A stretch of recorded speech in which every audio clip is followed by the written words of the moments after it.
yes, welcome back to another video, guys. That's right, today we're back for another movie review, and it is time for Mission Impossible Dead Reckoning Part 1. Now, I actually saw this movie earlier this week. I saw it on release date on Monday. It's taken me nearly a week to film my review. Yes, I apologise. It's purely just because work has been crazy. I literally have had no time to sit down and do a video. But here we are. Let's talk about it. Mission Impossible Dead Reckoning sees the gang getting back together for another mission. This time there's a secret out there which they can't quite put their finger on. They don't know what exactly is going on, and they've got to find out what these two particular keys unlock. But finding the keys is only the beginning of their problems. And yeah, that's pretty much just the plot of the movie right there. It's very simple, kind of two keys, got to find them both. But the real question is, what do they unlock? What do they do? It is obviously going to be something quite threatening. And it's a very interesting movie. See, you know, the journey that these characters go on, and by the end of the movie, where we end up, because let's not forget, this is part one. This is also a bit of a setup movie. But it doesn't feel like a setup movie, because in itself, it feels like this very entertaining, epic blockbuster that these Mission Impossible films have somehow become, because they've gone from being very grounded, very simple kind of action movies to being these just epics that not only have some of the best action sequences you're going to see, but have some of the most intelligent writing you're going to see in an action movie. Now, would I say this is the best one? Nearly. I think Fallout is still a tad better, but this is way up there again. And I can't believe that these Mission Impossible films keep doing this. At this point, you really would expect them to drop off a bit. It's amazing that they're able to keep doing this. Tom Cruise is a bit of a madman, and at the minute he's ruling cinema with Top Gun Maverick and now this, and Part 2's meant to come out next year. But yeah, I mean, there's so many fantastic elements to this movie. The plot itself has you guessing from start to finish. And as I say, there is a real level of intelligence about it. It's not just like a Fast and Furious film where it's like, oh, there's a big bomb going through the city, blah, blah, blah, blah, blah. There is like stakes to it. There's questions. And there's a lot of depth to what the character's doing and why they're doing it. And I found that really interesting. The villains of the movie are kind of cool. They're not as good as the previous movie's villains. But I really liked the main guy in it, the main villain, whose name I'm forgetting. I'm doing this without notes, I apologise.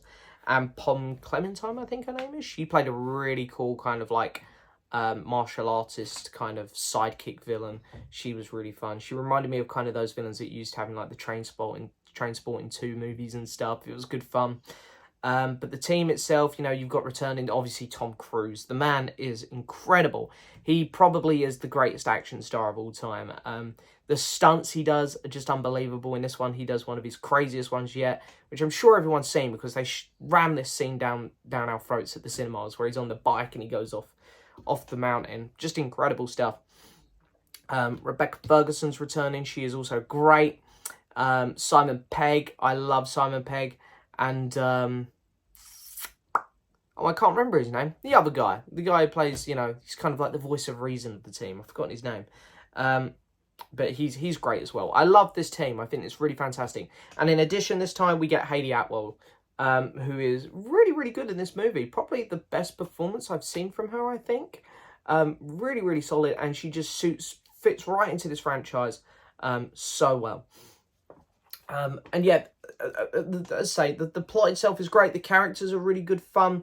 But the action sequences are what you come to a Mission Impossible film for, and they are off the chart in this one. The opening alone is great, and then I loved the final scene, the final conclusion of the movie. It's set on a train, and I won't spoil anything, but everything that goes on that train is insane. The whole time I was on the edge of my seat, just like, oh my god, this is like amazing. We get to the end of the movie, and it does feel like it sort of wraps up, but it does end on that cliffhanger for part 2, which is really exciting, and I can't wait to see what happens next. These films are just insane. I've got to give it to Tom Cruise. The man is pretty brilliant at the minute, to be honest. So yeah, I don't have loads more to say on it. It's sort of hard to talk about because, obviously, without spoiling it, and obviously it is a part 1 as well, and it does feel like a part 1 at times, but in a good way, in all the good ways. But yeah, Mission Impossible Dead Reckoning Part 1, I had a thoroughly good time with it. I thought it was actually excellent, one of the best movies of the year. I'm going to give it an 8.5 out of 10. guys, make sure you go see this one. Go see it on IMAX as well. Like, the film was so loud as well. There were scenes in the cinema where the screen was actually kind of shaking because it was just so loud and epic. But yeah, guys, go see this one at cinema, IMAX, biggest screen possible. It deserves it. But anyway, thank you so much for watching as always, guys. Don't forget to hit that subscribe button, like the video, leave a message. And as always, I'll see you next time for another video. Bye-bye.